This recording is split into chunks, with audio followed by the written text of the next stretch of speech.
So I can introduce Yamini, who is really one of the key researchers globally of democratic backsliding and more generally democracy and critical policy studies. She's the founder of and was the president and chief executive of the Center for Policy Research that was and is still a leading think tank in New Delhi. And she's currently a visiting professor of the Practice Watson School of Public Affairs at Brown University. Her work sits on the intersection of policy and practice and spans the arena of social policy, state capacity, public institutions, and politics. Her latest book that came out in 2024 with Oxford University Press is entitled Lessons in State Capacity from Delhi's Schools. So, Yamini, we are delighted to have you today, and the floor is yours. Thank you so much. It's such a pleasure and privilege to be here with all of you I think somewhat happier times for some of you, which gives all of us a lot of hope for where the future lies, and perhaps we should have another round of a seminar series to learn about what are the conditions under which democratic backsliding and authoritarian political projects finally break, and what opportunities open up. So many congratulations to all of you who've been part of the struggle for change. And thank you for giving all of us in many other parts of the world some hope for a better future. I'm going to present some of my new work that is looking at the evolution of welfare policies in India, specifically at cash transfers that have now kind of taken the center stage in Indian politics. And before I launch into my presentation, I just wanted to say one quick thing as background to frame our conversation, particularly around the relationship between welfare policy or social policy and authoritarian politics. India's experience with welfare has kind of shown us, I think, both sides of the coin. The big attempt at one of the big puzzles for India, especially in the moment of our democratic opening or emergence as a young nation state that went in a very, very powerful way, chose at independence to adopt democracy and universal franchise for all against the backdrop of deep-seated social inequality and significant poverty emerging out of the colonial experience.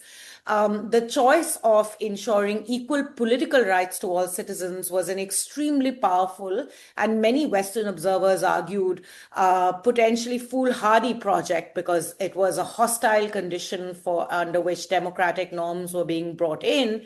And in fact, the founder, one of the founding fathers and chief architect of the modern Indian Constitution, referred to the Indian Constitution as a kind of democratic topsoil that was being sort of placed on top of what is a fundamentally deeply undemocratic society. And it was through democratic processes that social equality and democratic norms were to percolate into society. But one of the puzzles, despite this very sharp recognition, lay in the fact that political equality was guaranteed as a fundamental right, but social and economic rights were relegated into what we call the directive principles of the Indian Constitution, which are essentially not enforceable rights. There was a very serious conversation and debate in the Constituent Assembly around this question, and eventually, in their wisdom, directive principles were where socioeconomic rights were articulated. And Ambedkar kind of basically makes the argument that politics is likely to play the role of shaping the kind of structure for ensuring socioeconomic rights for citizens. And in a country like in a democratic country, no political party or no form of politics could enter the field without being responsive to the socioeconomic rights of all citizens, guaranteed by virtue of our political freedoms. Yet, if you look at the history of our welfare and social policy in India, it has been very sporadic. Not much happened over the first 2 to 3 decades of post-independence in terms of building out a welfare state. Louis Dillon has a fantastic book called Making India Work that kind of details out this history and shows various aspects there were some interesting precocious experiments in welfare in some parts. Subnationally, our federal system ensured that over time, some states began to compete electorally around welfare policy. But at the national stage, welfare was very much relegated to the backdrop and seen broadly in this framework of charity rather than guaranteed as part of as part of our socioeconomic rights. And it took decades of democratic deepening, most notably and somewhat ironically in the phase of economic liberalization of the early 1990s, but really taking off in the 2000s, when India began seriously at a national level to start the process of building out a welfare state. And what is important about that moment for our conversation today is that that moment came about on the back of a process of democratic deepening. It was through social movements and competitive party electoral politics that this whole process began to unfold. And in that sense, welfare was very much a response, or the expansion of welfare in India was very much a sign of democratic deepening. In 2004, when the current BJP government, the Bharatiya Janata Party, led by Narendra Modi, who's now been Prime Minister for 12 years, stood for elections, they sort of projected themselves very much as a political party that was more in favor of an economic agenda of market liberalization, where welfare was relegated at the backdrop. And it is interesting that more or less within the first 2 years, in the early years, we saw some cuts in a lot of social policy programs in terms of national allocations to budgets. But over the years, within the second or third year of the Modi government's capturing of power, welfare came back into the electoral fold in a big way. And I, some years later, right after COVID, began traveling with some colleagues around elections. And my own interest has always been in welfare. And I began to notice that ordinary citizens and party workers were talking about welfare very differently. There was no discourse of rights. So the democratic deepening moment of welfare in India was very much around a discourse of rights. And we call it an effort to build a rights-based welfare structure, national level legislation, enshrine the right to work, enshrine the right to education. We didn't enshrine the right to health, but we spoke about health within the framework of rights. We enshrined in 2013 the right to food. So legal, enforceable backing given to these rights. That's what kind of formed the backdrop of national welfare. And of course, there was a big gap between enshrining in law and translation into actual implementation. But the discourse of rights very much entered into how we spoke about welfare in India. What was interesting to me from about 2020 on, just after COVID, when I started looking at, engaging with the welfare question from the political perspective, is that when talking to ordinary citizens, they would speak about welfare as something that Modi has given. The language had shifted. It's something Modi gave it. And of course, Modi was everywhere. His picture was literally on every single card. Or bag of rice that was given as part of the free ration, which was expanded during COVID. But it's this language of gifting that had kind of become very prominent. And amongst political party workers, they began to speak about, in Hindi, it's called the Labharti Varg. It translates as a recipient group. So, they would talk about political or electoral mobilization of this recipient group. which is again a phrase that I hadn't heard before. It had more or less now firmly entered the political lexicon, and journalists would report about how the Labharti Varg has voted. And so that opened up the puzzle for me. What exactly has happened in the way in which the welfare discourse has shifted? And what does that tell us about the nature of citizen-state relations and the nature of democracy?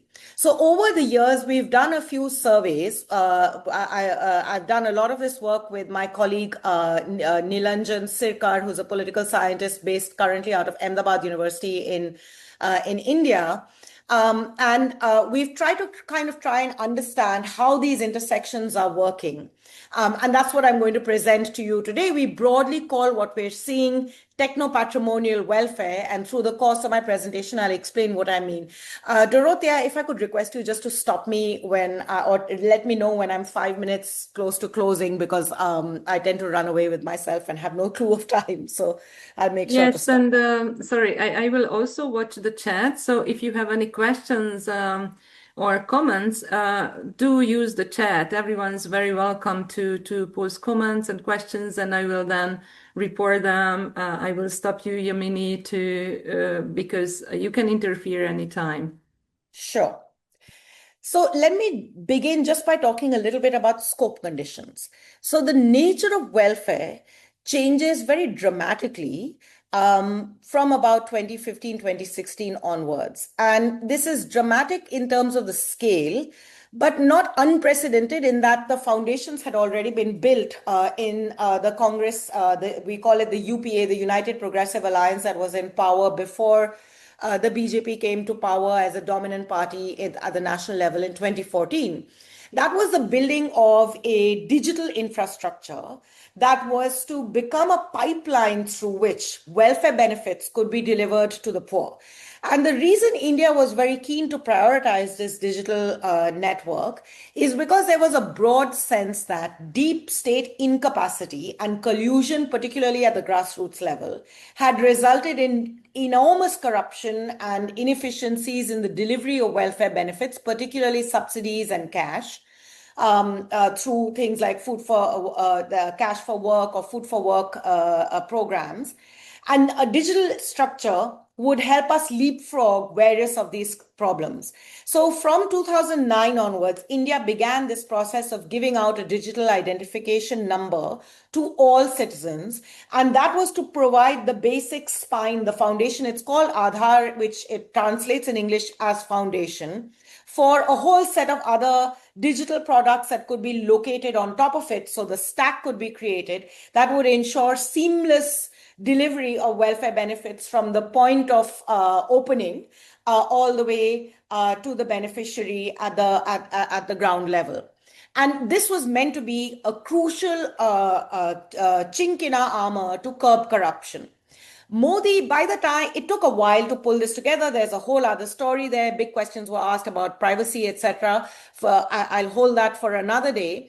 But one of the really interesting things is that by 2014, when Modi comes to power, he recognizes the potential of this as a governance mechanism and potentially also as a surveillance mechanism. One can only interpret, we will never know.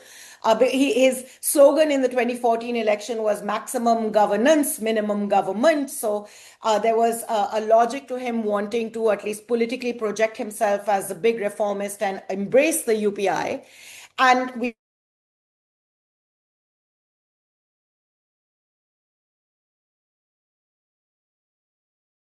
digitization across the country. And all of this was projected to India in terms of its capacity to reduce corruption. So I have, the image I have here is of this big kind of publicity that went along with it. The whole process was legitimized on the back of what it could do to plug leaks and remove diversions. And many government schemes were put onto what we call direct benefit transfers. So technology is at the heart now of what the social policy policy, welfare architecture of India looks like. That's a very, very important part and parcel of the scope condition. And crucially, what technology allows you to do is cut through the layers of intermediaries, both administrative and political, that we, in general understanding in India, we recognize as core to what would create corruption and hurdles and ensure that benefits meant for the poor never reach them. But what was even more interesting is on this Aadhaar of digital was a very different project of what welfare is. So I spoke a little bit a moment ago about the deepening of democracy and the discourse of rights. If you look closely at how the BJP talked about welfare, they speak about it very much in terms of what they call empowerment. So it's a really interesting way of framing welfare. They projected the rights welfare politically as welfare of entitlements.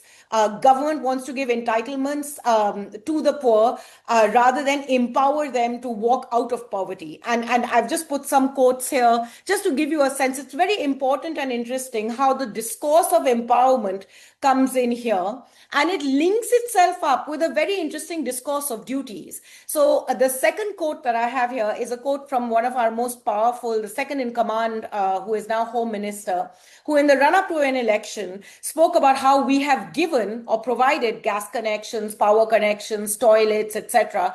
Now it's up to the people whose lives we have upgraded to go and this is what we call empowerment. So it's a very important part of shifting the discourse of what welfare is, welfare as rights versus welfare as entitlement. And I have this little picture here at the bottom, no freebies, only development. There's been a long-standing discourse in India about welfare as freebies, this giving in kind to the poor as electoral kind of attempts by avaricious politicians to buy voters.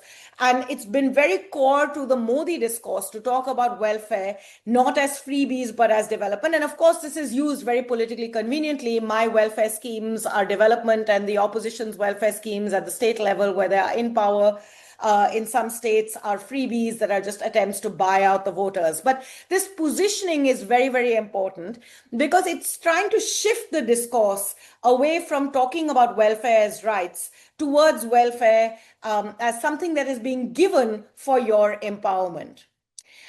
We asked in the course of our survey, just to give you a sense of how citizens view this. So we essentially took, this is a survey that we did in the run-up to the national post-poll survey for the general election, 36,000 households across 20 states of India, a nationally representative survey.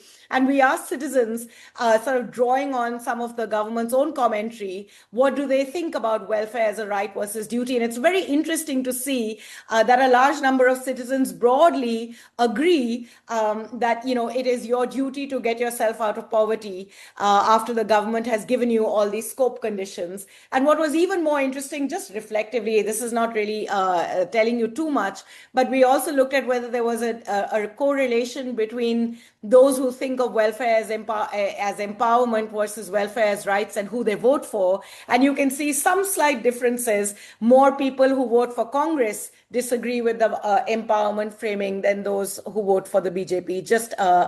That was just a little bit of fun to share with you.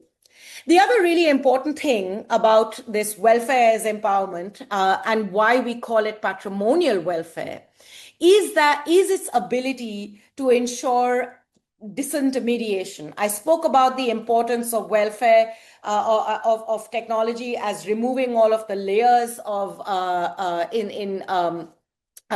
administration and politics.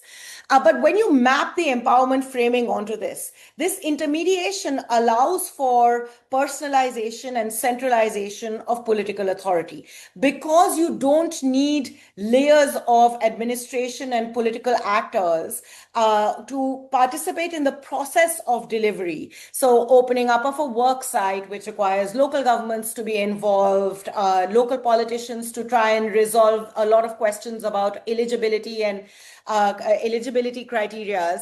People see welfare as being delivered across different layers of administration and politics. What disintermediation allows you to do is to remove those layers and present welfare as this gift and guarantee. So cylinders being given out with the Prime Minister's picture, just in this picture here, just to give you a real feel of how this looks. And I identify this as patrimonialism because of the shift in discourse from rights to empowerment, but that empowerment is sort of centralized within the authority of the party leader. So welfare as a duty, you have to go out there and get yourself out of poverty, rather than welfare as a right. Welfare as a gift that is given to you, or the legitimacy of welfare as a gift that is given to you from the personal authority of the leader, with technology allowing for disintermediation. This is what we call techno-patrimonial welfare. And why is this so tempting in the political landscape? Just to give you a sense of what's happening, in the last 6 months, we have had we've had a couple of very, very crucial subnational state level elections. In the run up to each of these state elections, the incumbent government has announced an expanded cash transfer, literally in the run up. So I have on the left the eastern state of Bihar, one of India's poorest states, which went to elections in November.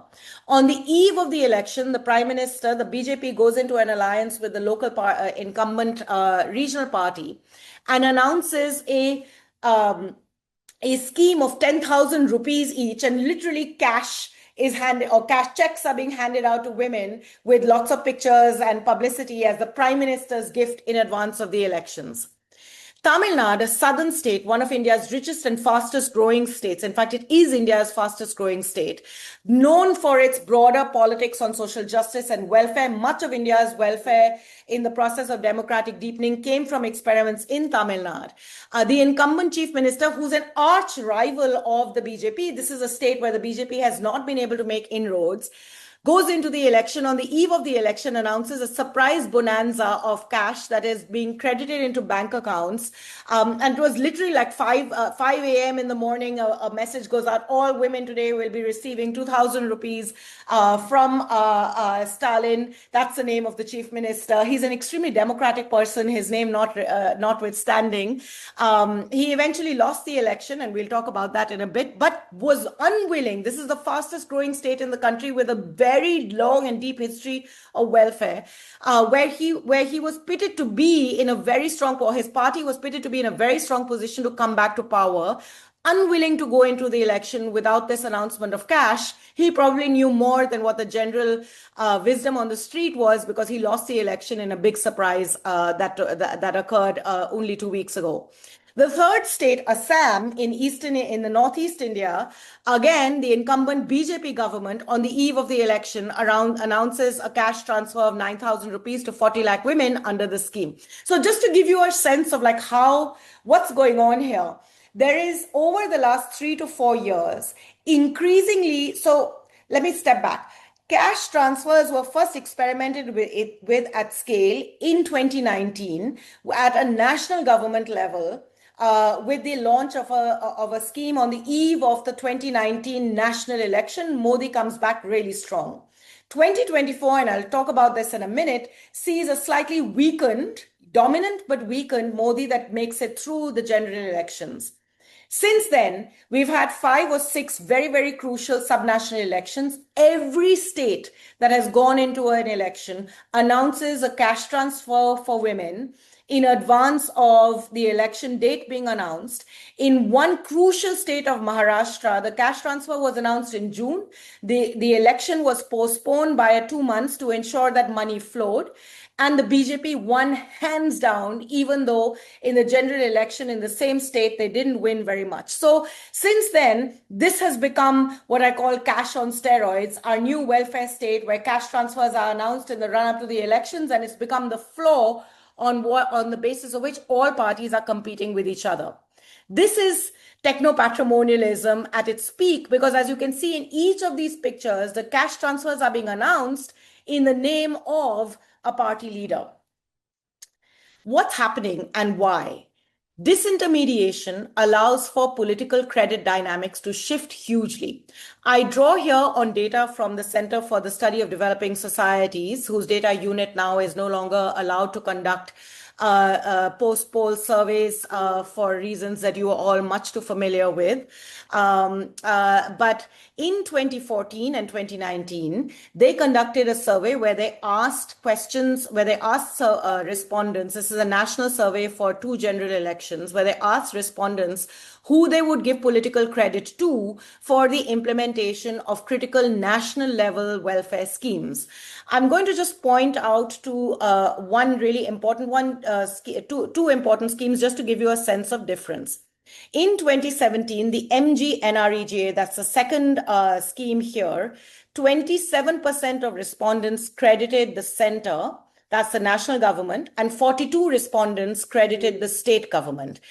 All out in the structure of Indian federalism, many national schemes get launched and financed by the government of India, but implementation required state governments to play a very important role. Many of these state governments were of opposition parties. So voters saw the state government quite present in the implementation of many of these schemes, and therefore you see a lot more political credit being given to state governments rather than the center. Similarly for pension schemes. Cut to 2019, 5 years down the road, 50% of respondents are giving credit to the center for a state scheme because we've now introduced cash and more money is going directly into bank accounts. 31% have shifted credit to the center for the pension scheme. But more interestingly, look at the big numbers, 72% in the first one, 72% in the third to last one, where credit goes to the center. These are new national schemes that were not implemented in 2014, but introduced by Modi in the 2014 to 2019 phase. And voters are directly giving political credit to the center. So a very, very effective shift of political attribution that is taking place. And that shift matters because in India, the federal balance was often maintained by the center kind of giving funds, states and encroaching on many things that states are supposed to do constitutionally, states complaining, but cleverly aggregating political credit for various schemes which they didn't have to pay for in ways that suited them. And in that window of opportunity, national governments were also able to, in national elections, appropriate some degree of credit. That's how the federal balance was maintained.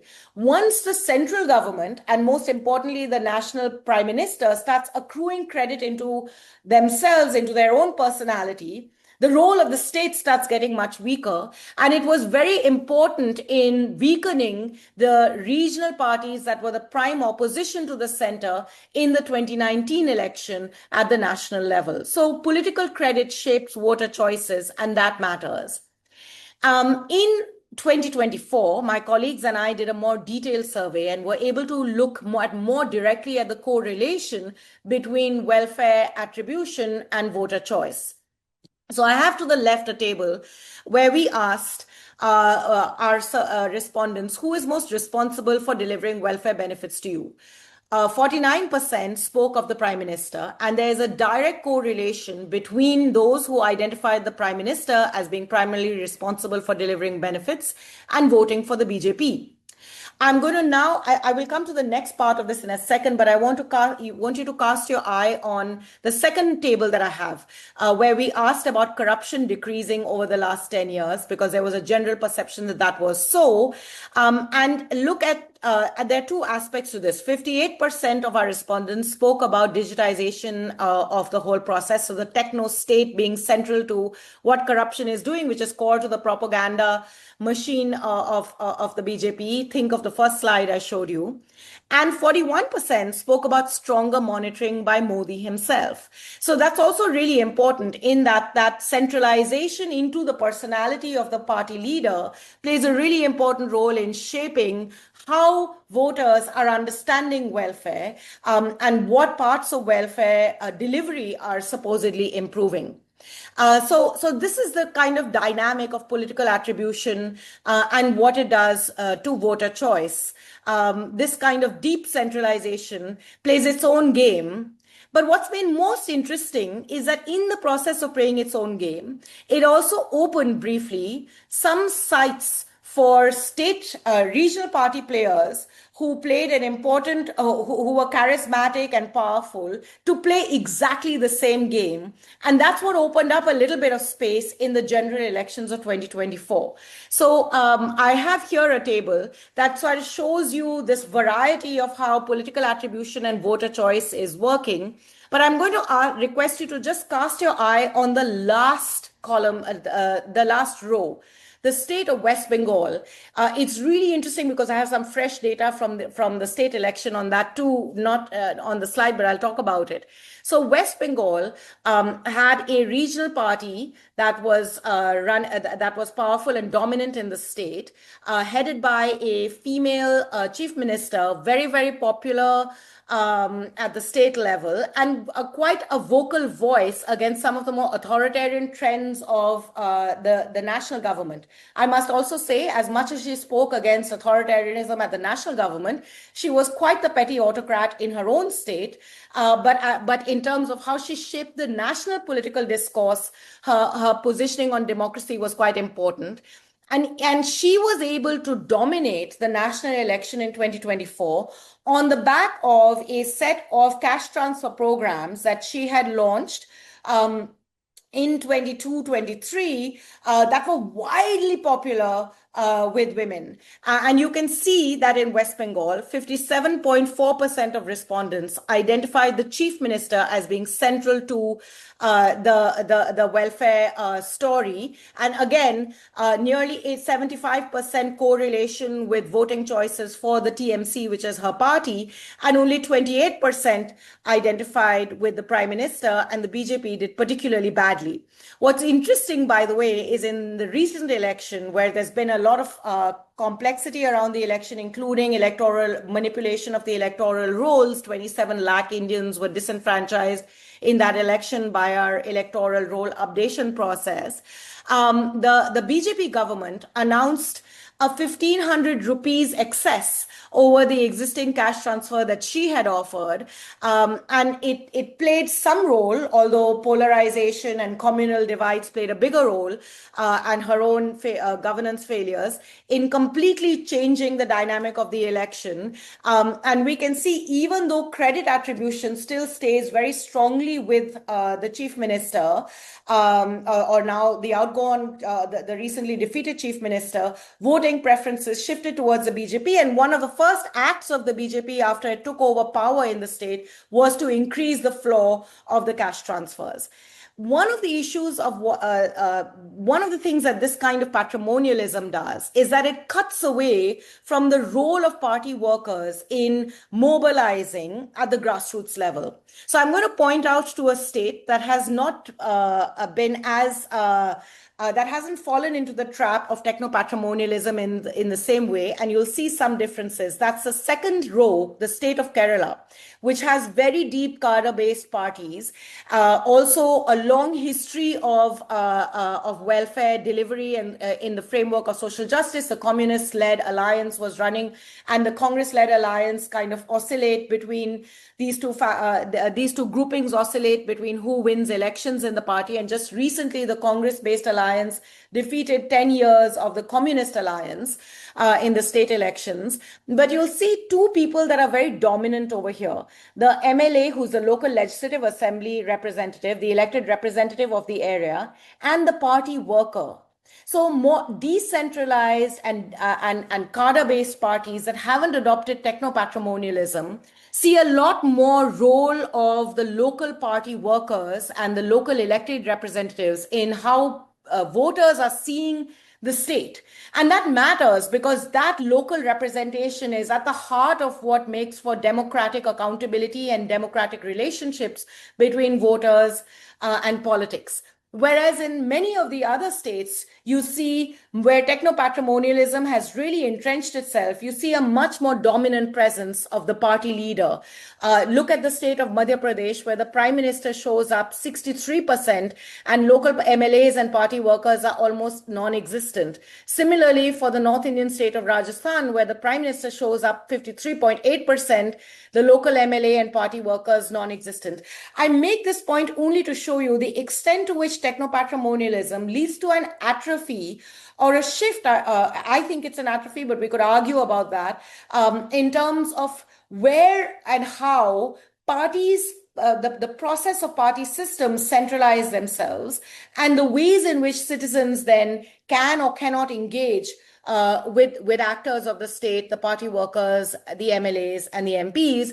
And that is another very important consequence of centralization that allows for a deepening of the authoritarian project when the local party worker is no longer a critical conduit between people and the state and the democratically elected government. I just want to, as one last thing, point out something really, another really interesting thing to reiterate this relationship between cash transfers and political attribution.